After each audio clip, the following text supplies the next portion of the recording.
अभी हम देख रहे हैं थ्रोम्बोसिस चैप्टर में, थ्रोम्बोसिस वाले टॉपिक में आगे, that is the heparin induced thrombocytopenia, that is called as HIT syndrome. ठीक है ना, जो HIT सिंड्रोम है वो सीरियस है, ठीक है, लाइफ थ्रेटनिंग डिसऑर्डर है। ठीक है ना, ये कैसे होते हैं? अगर जब हम लोग एडमिनिस्ट्रेट करते अनफ्रैक्शनड हिपैरिन को, ठीक है ना, इसमें क्या होता है, इट रिजल्ट कि फ्रॉम द यहाँ पे फॉर्मेशन ऑफ एंटीबॉडीज हो जाता है, जो कि रिकॉग्नाइज कर लेता है कॉम्प्लेक्स ऑफ हिपेरिन और PF4 on the surface of the platelets. क्या होता है, रिजल्ट कैसे होता है? It is to formation of antibody, there is formation of antibody का फॉर्मेशन हो जाता है। ठीक है ना, और जो कि रिकॉग्नाइज कर लेता है कम्प्लेक्स ऑफ हिपेरिन और PF4 को। ठीक है ना, कहाँ पे? सरफेस ऑफ प्लेटलेट्स पे। ठीक है ना, as well as complex of heparin like molecule को और PF4 लाइक प्रोटीन को एंडोथेलियल सेल पे। तो क्या हुआ, यहाँ पे फॉर्मेशन हो गया एंटीबॉडी जो कि रिकॉग्नाइज कर लेता है, जो कि कम्प्लेक्स ऑफ हिपेरिन। ठीक है ना, यहाँ पे जैसे फिगर में दिया हुआ भी है, हिपेरिन और PF4 को कहाँ पे? ऑन द हिपेरिन और PF4 को on the surface of platelets पे। ठीक है ना, as well as complex of heparin like molecule and PF4 like cell को कहाँ पे? एंडोथेलियल सेल पे भी। ठीक है ना, उसके बाद क्या होता है, PF4 प्रोटीन जो होता है नॉर्मली मिलता कहाँ पे है? That is the platelet alpha granules में। ठीक है, प्लेटलेट्स के अल्फा ग्रैन्यूल्स में बेसिकली मिलता है PF4 प्रोटीन, और वो रिलीज होता है on the activation of platelets. ठीक है, और जो PF4 जो रिलीज होता है वो बाइंड करता है हिपैरिन के साथ में। ठीक है ना, और कॉन्फॉर्मेशन चेंज होता है, जो कि फॉर्मेशन करता है new antigen and against which IgG antibody are form. ठीक है ना, उसके बाद क्या होता है, और इसमें क्या होता है, PF4 IgG इम्यून कम्प्लेक्स बनता है। ठीक है ना, और जो कि अटैच करता है और क्रॉस लिंक करता है किसके साथ? FC रिसेप्टर के साथ ऑन द प्लेटलेट्स के सरफेस पे। ठीक है, प्लेटलेट्स के सरफेस पे क्या होता है कि FC रिसेप्टर से क्रॉस लिंक बनाता है, जिससे क्या होता है, प्लेटलेट का एक्टिवेशन हो जाता है, एग्रीगेशन हो जाता है, और प्लेटलेट का एक्टिवेशन फिर क्या करता है, मोर PF4 को रिलीज़ करवाता है, जो कि क्रिएट करता है more target antigen of hit antibody. ठीक है, तो प्रोथ्रोम्बिन ये चीज़ें हो। तो जो ये प्रोथ्रोम्बिन स्टेट है, ये एगोमेंट होता है कैसे? Activation of endothelial by binding to the HI antibody to PF like protein surface पे। ठीक है ना, और जब हिट एंटीबॉडी प्लेटलेट्स पे बाइंड करता है तो रिजल्ट करता है in the removal by macrophages. ठीक है ना, उसको मैक्रोफेज, ताकि उसको प्लेटलेट्स को रिमूव करते हैं मैक्रोफेजेस, हेंस इसको बोलते हैं थ्रोम्बोसाइटोपेनिया। ठीक है, इन द सिंड्रोम नेम। ठीक है, थ्रोम्बोसाइटोपेनिया और मोस्ट कॉमन मैनिफेस्टेशन है, और थ्रोम्बोसिस इसका मोस्ट सीरियस कॉम्प्लिकेशन है। ठीक है, और ये अप्रॉक्सीमेटली 50% ऑफ केसेस में अफेक्ट करता है बोथ वेन और आर्टरी को। ठीक है, और नेक्रोसिस ऑफ स्किन होता है, गैंग्रीन ऑफ लिम्ब होता है, स्ट्रोक, MI, ये सब होते हैं। क्या क्या? Necrosis of skin, gangrene of the limb, stroke, MI। ठीक है ना, और डायग्नोसिस रिक्वायर्ड में हम लोग डेमोन्स्ट्रेट करेंगे anti-PF4 हिपैरिन एंटीबॉडी। क्या डेमोन्स्ट्रेट करेंगे? anti-PF4 हिपैरिन एंटीबॉडी और low molecular weight heparin preparation, जो कि इंड्यूस करता है हिट को लेस फ्रिक्वेंटली, और अदर क्लास ऑफ एंटीकोगुलेंट को, जैसे direct inhibitor of factor X and thrombin को। इसके बाद है एंटीफॉस्फोलिपिड एंटीबॉडी सिंड्रोम, इसको बोलते हैं APS। तो APS एक ऑटो इम्यून डिसऑर्डर है। ठीक है, जिसमें क्या होता है, there is presence of one और मोर एंटीफॉस्फोलिपिड ऑटो एंटीबॉडी। उसमें क्या होता है, प्रेजेंस होता है वन और मोर एंटीफॉस्फोलिपिड एंटीबॉडी। ठीक है ना, और वीनस और आर्टियल थ्रोम्बोसिस और प्रेगनेंसी कॉम्प्लिकेशन, जैसे कि recurrent miscarriage, unexplain foetal death और प्री मैच्योर डेथ होता है। तो क्या हुआ, APS एक ऑटो इम्यून डिसऑर्डर है। ठीक है ना, जिसमें क्या होता है, there is presence of one और मोर एंटीफॉस्फोलिपिड ऑटो एंटीबॉडीज। क्या होता है, there is presence of one और मोर एंटीफॉस्फोलिपिड ऑटो एंटीबॉडीज। क्या प्रेजेंस होता है? प्रेजेंस ऑफ वन और more autophospholipid antiphospholipid auto antibodies.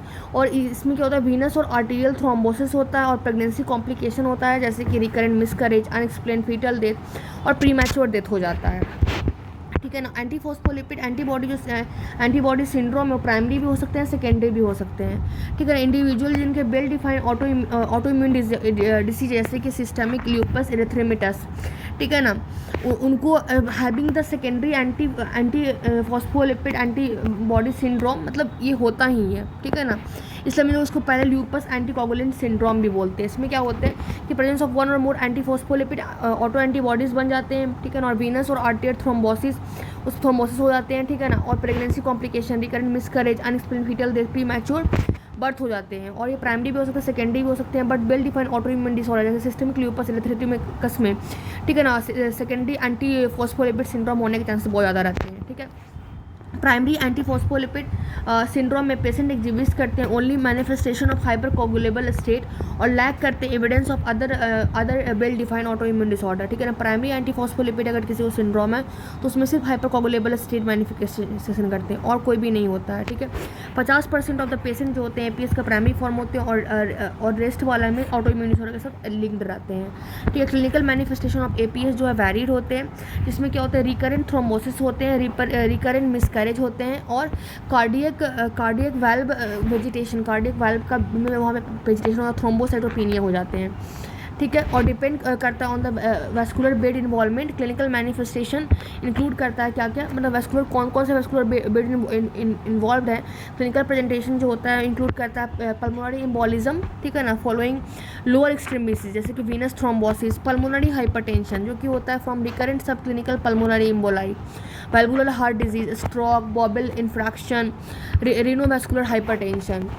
तो क्या हुआ, क्लिनिकल मैनिफेस्टेशन जो एपीएस का होता है वैरी करता है, ठीक है ना। रिकरेंट इसमें थ्रोम्बोसिस भी होते हैं, रिपीटेड मिसकैरेज भी होते हैं, कार्डियक वॉल्व का वेजिटेशन भी होता है, थ्रोम्बोसाइटोपेनिया भी होता है और डिपेंड करता है कि वेस्कुलर कौन सा वेस्कुलर बेड इन्वॉल्व है। तो क्लिनिकल प्रेजेंटेशन है वो इंक्लूड करता है पल्मोनरी एम्बोलिज्म, ठीक है ना, जो लोअर एक्सट्रीमिटी वीनस थ्रोम्बोसिस होता है उसमें ऐसा होता है, पल्मोनरी हाइपरटेंशन ये सब क्लिनिकल पल्मोनरी एम्बोलाई से होता है, valvular heart disease, stroke, bowel infraction, रेनोवैस्कुलर hypertension, ठीक है। जो पैथोजेनेसिस एंटीफॉस्फोलिपिड सिंड्रोम को कम्प्लेक्स होता है, पूरी तरह समझ में नहीं आता है, ठीक है। एपीएल एंटीबॉडी जो होते हैं वो डायरेक्ट होते हैं अगेंस्ट एनाइनिक मेमेंट फॉस्फोलिपिड, मतलब जो एपीएल एंटीबॉडी है, एंटीफॉस्फोलिपिड एंटीबॉडी जो होते हैं बनते हैं एनाइनिक मेमेंट फॉस्फोलिपिड में के अगेंस्ट या प्रोटीन एसोसिएटेड विद फॉस्फोलिपिड के अगेंस्ट, और प्रोटीन जो रिकॉग्नाइज होते हैं बाय दिस एंटीबॉडीज तो कार्डियोलिपिड्स होते हैं और बीटा 2 ग्लाइकोप्रोटीन 1 होते हैं। तो प्रोटीन जो रिकॉग्नाइज कर लेते हैं, ठीक है ना, इन एंटीबॉडीज़ को कार्डियोलिपिन्स होते हैं, मतलब प्रोटीन जो कि रिकॉग्नाइज होते हैं इन एंटीबॉडीज़ से, ठीक है ना। कार्डियोलिपिन और बीटा 2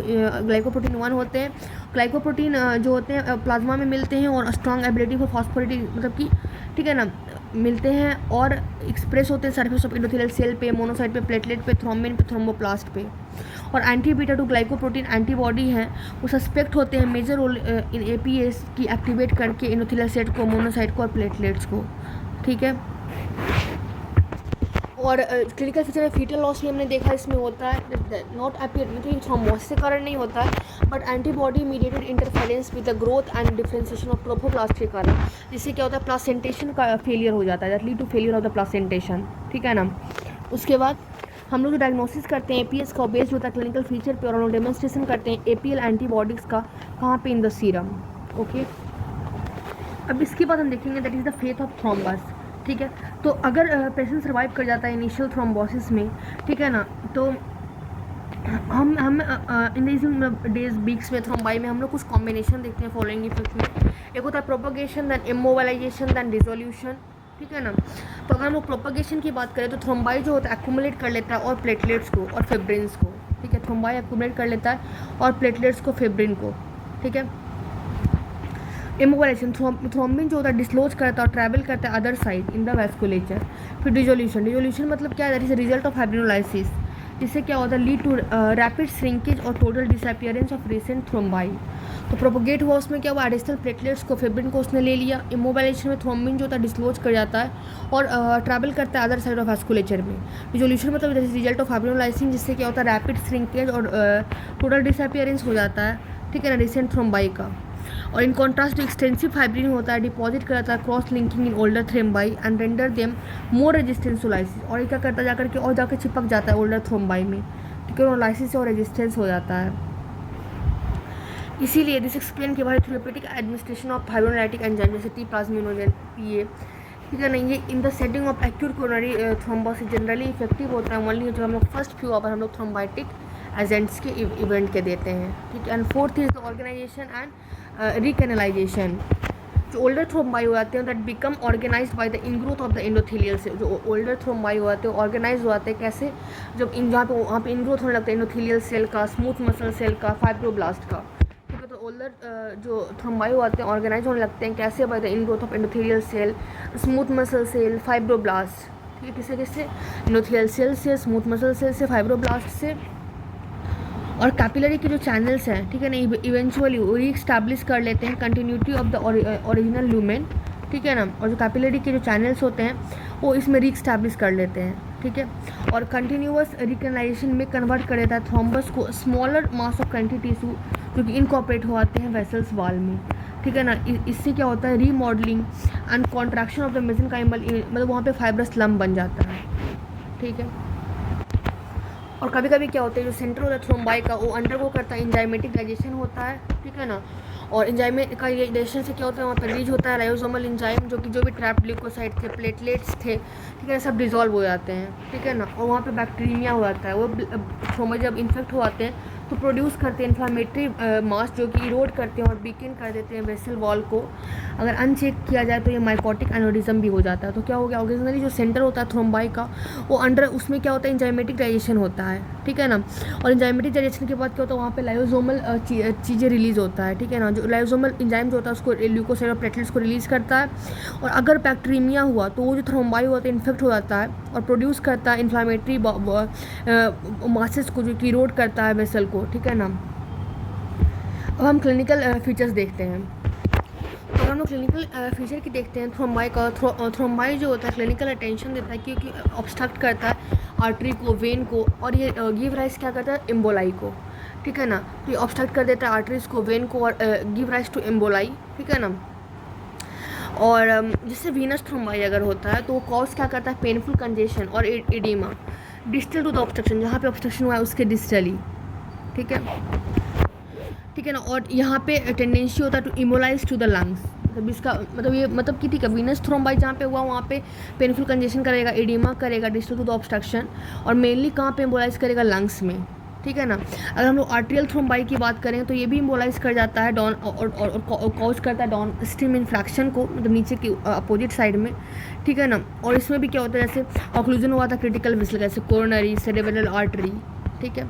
उसके बाद हम अलग देखेंगे जैसे वीनस थ्रोम्बाई और आर्टेरियल और कार्डियक थ्रोम्बाई। तो सबसे पहले हम देखेंगे वीनस थ्रोम्बोसिस, ठीक है। तो जो मोस्टली जो वीनस थ्रोम्बाई होता है वो अकर करता है कहाँ पे सुपरफिशियल या डीप वेन, कहाँ पे सुपरफिशियल और deep vein of the leg में।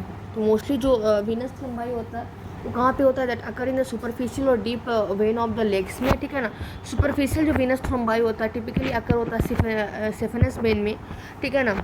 उसके बाद ये जो थ्रोम्बाई होता है ये लोकल कंजेशन कॉज करता है स्वेलिंग, पेन, टेंडरनेस, ठीक है ना, बट रेयरली ये इम्बोलाइज करता है, जल्दी इम्बोलाइज नहीं करता है, ठीक है। नेबर जो एसोसिएटेड एडिमा होता है और जो इम्पेयर्ड वीनस ड्रेनेज होता है वो प्रीडिस्पोज कर देता है ओवरलाइंग स्किन को, जो development of infection and ulcer, ठीक है ना। और जो एसोसिएटेड एडिमा है और इम्पेयर्ड वीनस ड्रेनेज है उससे क्या होता है जो ओवरलाइंग स्किन है वहाँ पे इन्फेक्शन हो जाता है, अल्सर जिसको बोलते हैं वैरिकोस अल्सर हो जाता है। डीप वेन थ्रोम्बोसिस जो है वन ऑफ द लार्ज मतलब इन्वॉल्व करता है one of large leg when को एट और अबव द नी, ठीक है ना, पॉप्लिटियल फीमोरल और इलियक। और ये कंसीडर किया जाता है सीरियस क्योंकि ये थ्रोम्बाई जो होता है ये लंग्स में चला जाता है और पल्मोनरी इन्फेक्शन करवाता है, ठीक है।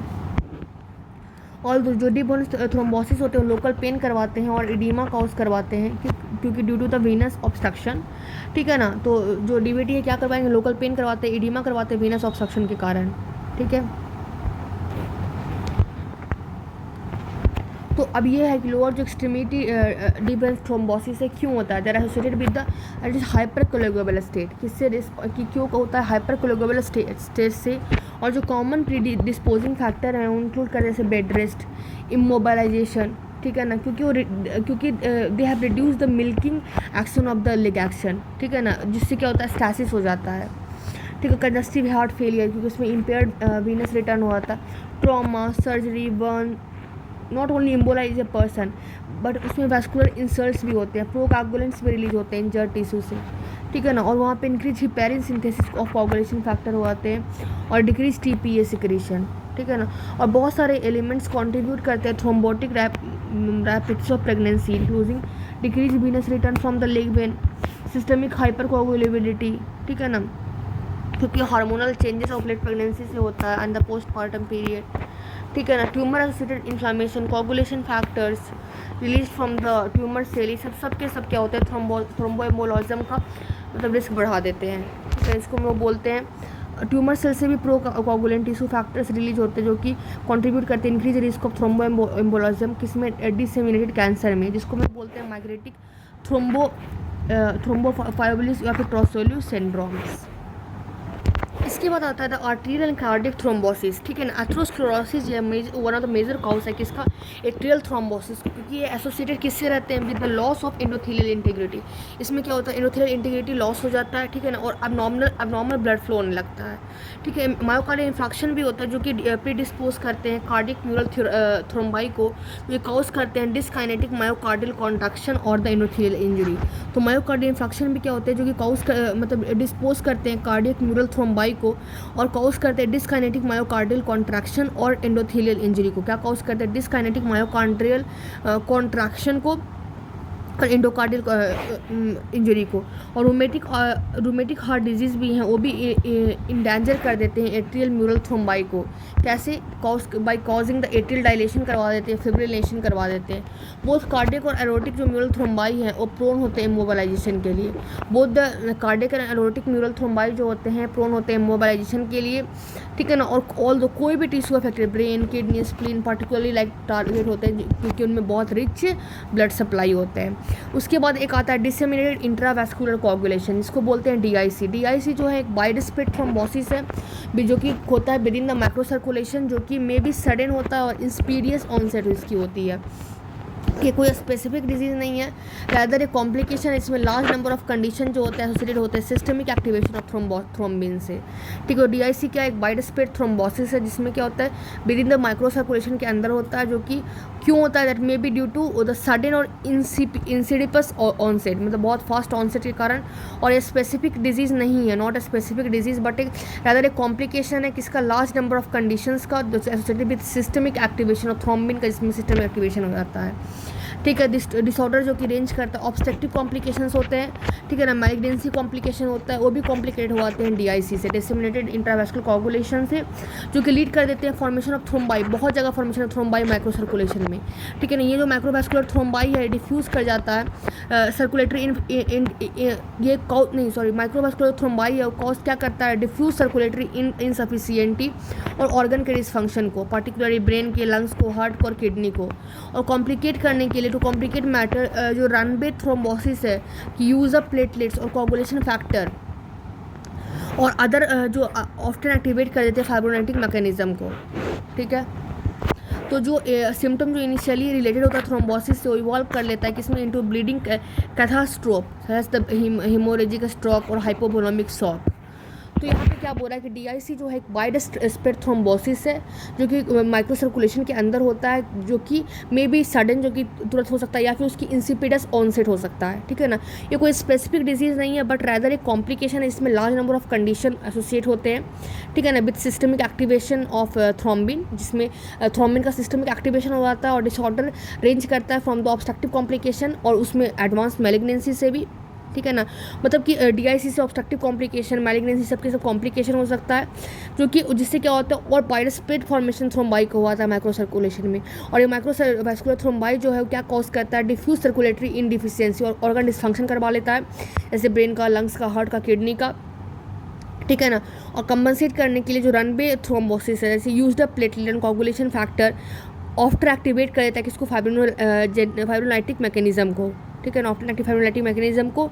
ये सिम्टम इनिशियली रिलेटेड थ्रोम्बोसिस, ये फिर बाद में ब्लीडिंग कैथास्ट्रोप भी हो जाते हैं, जैसे कि हेमोरेजिक स्ट्रोक, हाइपोवोलेमिक शॉक भी इसमें हो जाता है।